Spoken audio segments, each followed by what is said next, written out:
You're watching Good Morning Europe. Our top story, back from the dead. Ukraine's facing widespread criticism after faking the death of a journalist to foil an alleged assassination attempt.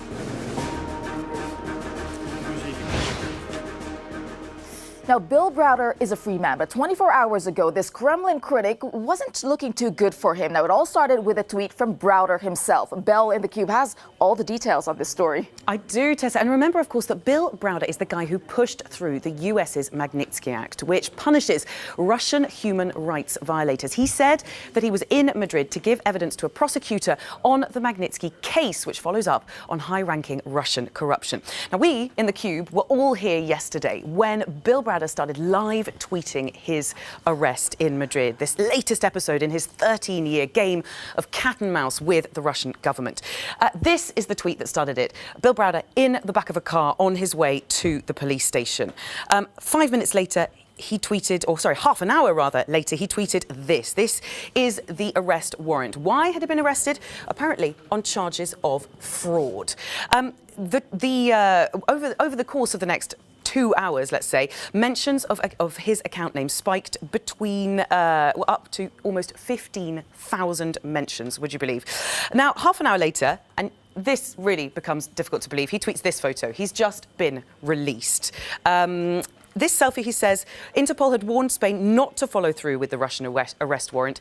This was the 6th attempt, he said, for Russia to get him. So at this stage, the online world is asking, was this Russian provocation and why had Spain followed through on a Russian arrest warrant?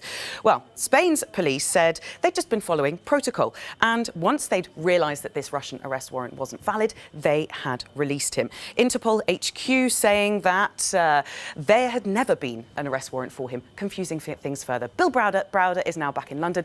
We're all wondering why he was arrested in the first place, Tessa. All right, thanks for that, Bill. A lot of twists and turns. Thank you. Well, after the Republic of Ireland's referendum vote to liberalise access to abortion, pro-choice activists are now demanding the same rights for women in Northern Ireland. Euronews correspondent Vincent McAviney is in Belfast for us. Vincent, how are women in Northern Ireland reacting to the Irish vote? Good morning, Tessa from Belfast. Despite the rest of the UK having legalised abortion services for over 50 years, women here in Northern Ireland still face an almost total ban, including in cases of rape, incest and fatal fetal abnormality. But after that landslide vote in the Republic last week, with the government there already starting work on a new law, women here in Northern Ireland are demanding a change. They went out and protested on Monday, and there'll be another protest in the city later today. They're saying it's time for things to change here. As voters celebrated the referendum result in Dublin on Saturday, some were already pointing out a new border issue. For women in Northern Ireland, getting an abortion involves having to board a plane, taking a ferry, or risking a prison sentence to take abortion pills bought online. Earlier in the week, Irish Prime Minister Leo Varadkar confirmed that the 3 Northern Irish women a day who travel for an abortion will now be provided for in the Republic. Campaigners say that still isn't good enough. We know that every day women are seeking illegal abortion medication online to end a pregnancy because they feel unable to travel for abortion care. These are often very vulnerable women, young women afraid to tell their parents or those in a controlling or coercive relationship. Northern Ireland is currently without a government after its power-sharing executive collapsed last year. Some have already objected to the idea of the Westminster Parliament intervening, but others who have been affected by the law believe it should. Sarah Hewitt is a mother of 2, but in 2013, during her first pregnancy, it was discovered her baby had a fatal fetal abnormality and that it wouldn't survive outside of the womb. She had to fly to England for a termination and has campaigned ever since to change the law. We should be having this procedure here with our own medicals, with our own consultants who know us, family and friends around us supporting us. Getting on a plane on top of grief for the loss of a baby, not knowing where you're going or who's going to be carrying out your procedure is just the most terrifying experience ever. I unfortunately have nothing to remember my daughter by because I was sent away. I have no grave to visit, and that is deeply saddening.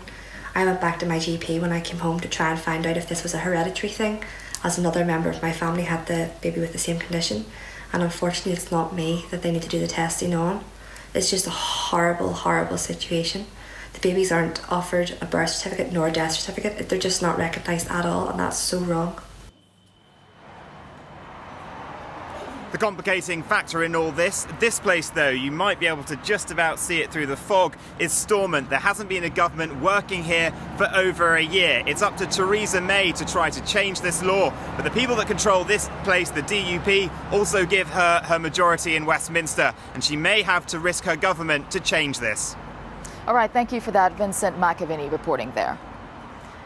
And still to come for you on Good Morning Europe, hailed as a hero, the Paris Spider-Man tells Euronews his story. But first, a look at your weather.